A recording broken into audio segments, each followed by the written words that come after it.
साधारण 3 वर्षांपूर्वी प्रदर्शित झालेल्या कांतारा या चित्रपटानं बॉक्स ऑफिसवर अक्षरशः धुमाकूळ घातला होता.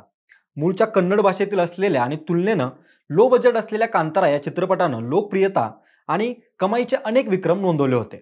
अवघे 16 कोटी रुपये बजेट असलेल्या कांतारानं जगभरात मिळून 400 कोटी रुपयांची छप्परफाड कमाई केली होती. दमदार कथानक, कसदार अभिनय आणि मूळ आशय या गोष्टीत तगडी स्टारकास्ट आणि भव्य दिव्य सेटपेक्षा अधिक महत्त्वाचे ठरू शकतात हे कांतारानं दाखवून दिलं होतं. आता कांताराबाबत एवढं बोलण्याचं कारण म्हणजे आता या चित्रपटाचा आणखी एक भाग येणार आहे. मात्र हा कांताराचा पुढचा भाग नव्हे तर आधीचा भाग असणार आहे. कांतारा ए लिजन चॅप्टर 1 नावाने हा चित्रपट 2 ऑक्टोबर रोजी प्रदर्शित होणार असून कांताराच्या धडाकेबाज कथानकाची भुरळ पडलेल्या प्रेक्षकांच्या मनात कांताराची पूर्वकथा असलेल्या या चित्रपटाबाबतही मोठ्या प्रमाणात उत्सुकता दिसून येते. तसंच कांतारा ए लेजंड चॅप्टर 1 या चित्रपटाच्या थरारक ट्रेलरमुळे ही उत्सुकता अधिकच वाढलेली आहे. त्या पार्श्वभूमीवर कांताराच्या या भागात प्रेक्षकांना नेमकं काय पाहायला मिळणार, त्याचं कथानक थोडक्यात कसं असू शकतं याचाच घेतलेला हा सविस्तर आढावा. नमस्कार, मी अक्षय आणि तुम्हाला तर माहिती आहे आपला विषयच भारी आहे. कांतारा चित्रपटाच्या नव्या भागाबाबत बोलण्यापूर्वी आपण कांताराच्या पहिल्या भागात काय घडलं होतं याचा थोडक्यात आढावा घेऊयात. खरं तर ज्यांनी कांतारा पाहिलाय त्यांना याची माहिती आहेच. कांतारा चित्रपटाचं कथानक हे कर्नाटकामधील किनारपट्टीवरील गावातील मनुष्य आणि निसर्ग दरम्यानच्या संघर्षावर आधारित आहे. चित्रपटामधील कथेत एक राजा 1847 साली शांतीच्या शोधात जंगलात भटकत असतो. त्यावेळी त्याला पंजुरली नावाच्या देवतेसोबत एक पवित्र शिळा मिळते. त्यावेळी हा राजा ग्रामस्थांच्या रक्षणासाठी या देवतेसोबत एक करार करतो. तसेच जंगलातील काही जमीन या ग्रामस्थांना देतो. मात्र नंतरच्या काळात राजघराण्याचा वारसदार असलेला एक जमीनदार आणि एक वन अधिकारी ग्रामस्थांकडून जंगलातील ही जमीन हिसकावून घेण्यासाठी प्रयत्न सुरू करतात आणि तिथून प्रशासन आणि ग्रामस्थांमधील संघर्षाला सुरुवात होते. चित्रपटाची कथा सुरुवातीला शिवा अर्थात रिषभ शेट्टी आणि वन अधिकारी मुरली यांच्यातील वैयक्तिक संघर्षाभोवती फिरते. पण शेवटी हा संघर्ष भूमाफिया देवेंद्र सत्तूर विरुद्धच्या संयुक्त लढ्यात बदलतो. या संघर्षावर चित्रपटाचं संपूर्ण कथानक आधारलेलं आहे. कांतारा चित्रपटाचं कथानक उभं करताना लोक परंपरा, कथा यांचा आधार घेण्यात आलेला आहे. तसेच यात पारंपरिक पंजुरली आणि गुलिगा या लोकदेवतांची पूजा केली जाते. पंजुरली ही रानडुक्करांच्या रूपात पूजली जाणारी देवता आहे. तसेच पंजुरली ही देवता श्रीहरी विष्णूंच्या वराहरूप अवताराशी मिळती जुळते. दरम्यान लेखक दिग्दर्शक रिषभ शेट्टीनं कांताराचं कथानक उभारताना स्थानिक लोककथेवर पूर्ण विश्वास दाखवत कथानक नैसर्गिकपणे विकसित होऊ दिले होते. तसेच कांताराचं संगीतही गूढ आणि कथानकाची उत्कंठा वाढवणार होतं.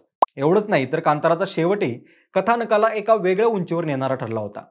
कांताराच्या पहिल्या भागाच्या शेवटी निर्णायक क्षणी जेव्हा शिवा देवेंद्रच्या हल्ल्याला प्रतिकार करत असतो तेव्हा त्याच्यामध्ये दैवी शक्तींचा संचार होतो.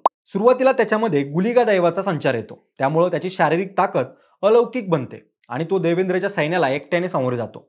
त्यानंतर चित्रपटाच्या शेवटच्या भूताकोला दृश्यात त्याच्यावर पंजुरेली दैवाचा संचार येतो. चित्रपटाच्या सुरुवातीला शिकारी आणि बेजबाबदार असलेला आणि आपल्या वडिलांच्या दैवी परंपरेला स्वीकारण्यास नकार देणारा शिवा शेवटी आपल्या पूर्वजांचा दैवी वारसा स्वीकारून दैवी शक्तींचा वाहक बनतो. शेवटी शिवा त्याच्या मुलाला भेटतो, पत्नी लीलाशी विवाह करतो आणि अखेरीस आपल्या वडिलांच्या आत्म्याशी एकरूप होऊन जंगलामध्ये अदृश्य होतो. याद्वारे चित्रपटाच्या शेवटी दिग्दर्शकानं काही प्रश्न उपस्थित करत कांताराच्या कहाणीचा शेवट केला होता.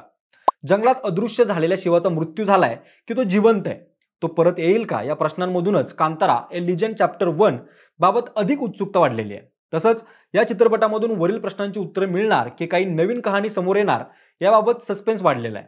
तर आता कांतारा ए लेजंड चॅप्टर 1 मध्ये काय दिसेल, तर सध्या मिळत असलेल्या माहितीनुसार कांतारा 2 म्हणून ओळखला जाणारा कांतारा ए लेजंड चॅप्टर 1 हा चित्रपट खरं तर या कहाणीचं पूर्वसूत्र असल्याचं समोर येतंय.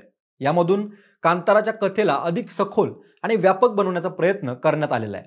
कांतारा ए लेजंड चॅप्टर 1 या चित्रपटाचं लेखन आणि दिग्दर्शन रिषभ शेट्टी याने केलेलं आहे. त्याची निर्मिती विजय किरंगदूर आणि चालुवे गौडा यांनी होबळे फिल्म्स या बॅनर खाली केलेली आहे.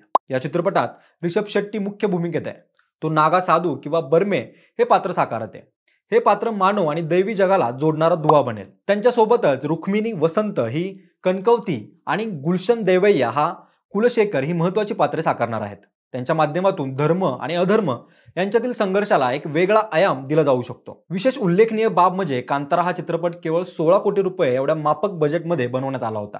पण आता कांतारा ए लेजंड चॅप्टर 1 साठी मात्र पाण्यासारखा पैसा खर्च करण्यात आलेला आहे. तब्बल 125 कोटी रुपये एवढं या चित्रपटाचं बजेट आहे. हा आकडा कांताराच्या तुलनेत तब्बल 8 पट अधिक आहे. त्यामुळे चित्रपटातून प्रेक्षकांना काहीतरी भव्य दिव्य पाहायला मिळणार आहे. या वाढीव बजेटमुळे चित्रपटामध्ये थरारक युद्ध दृश्य, उच्च दर्जाचे व्हिज्युअल इफेक्ट्स दिसून येऊ शकतात. दरम्यान कांतारा ए लेजंड चॅप्टर 1 या चित्रपटाचं कथानक हे कांताराच्या मुख्य कथेच्या खूप आधीच्या काळात म्हणजेच 300 इसवी सन पूर्व कदंब राजवटीत घडताना दिसणार आहे. तसेच कांतारा चित्रपटातील दैवा परंपरेच्या उत्पत्तीवर आणि ती कशी सुरू झाली, पंजुरुली आणि गुलिगा सारख्या दैवांची निर्मिती किंवा पृथ्वीवर आगमन कसे झाले या प्रश्नांच्या उत्तरांचा या चित्रपटामधून उलगडा होणार आहे. एकंदरीत कांतारा चित्रपटाच्या पहिल्या भागाला मिळालेली अमाप लोकप्रियता आणि त्याच्या कथानकानं प्रेक्षकांच्या मनात मिळवलेलं स्थान या पूर्व पुण्यावर कांतारा ए लेजंड चॅप्टर 1 हा चित्रपटही बॉक्स ऑफिसवर सुरुवातीला जोरदार मुसंडी मारेल यात काही शंका नाही. मात्र मूळ कांताराचे यश त्याचा ग्रामीण बाज आणि दमदार कथानकात होतं. मात्र आता काहीतरी भव्य दिव्य निर्मिती करण्यावर अधिक भर देण्यात आल्यानं या कथानकाचा आत्मा हरवण्याची भीती आहे. त्यामुळे कांतारा ए लेजंड चॅप्टर 1 हा चित्रपट वाढवलेलं बजेट आणि भव्य दिव्य सादरीकरणामधून प्रेक्षकांच्या वाढवलेल्या अपेक्षांची पूर्तता करण्यात यशस्वी ठरणार का, हे येत्या 2 ऑक्टोबर रोजी स्पष्ट होणार आहे. आता तुम्ही कांताराचा पहिला भाग पाहिलाय का? कांताराच्या नव्या भागामधून तुमच्या नेमक्या काय अपेक्षा आहेत याबाबतचं तुमचं मत तुम्ही आम्हाला कमेंटच्या माध्यमातून कळवा. आणि हा व्हिडिओ आवडला असेल तर लाईक आणि शेअर करा आणि आमच्या विशेष भारी या YouTube चॅनलला सबस्क्राईब करायला विसरू नका. धन्यवाद.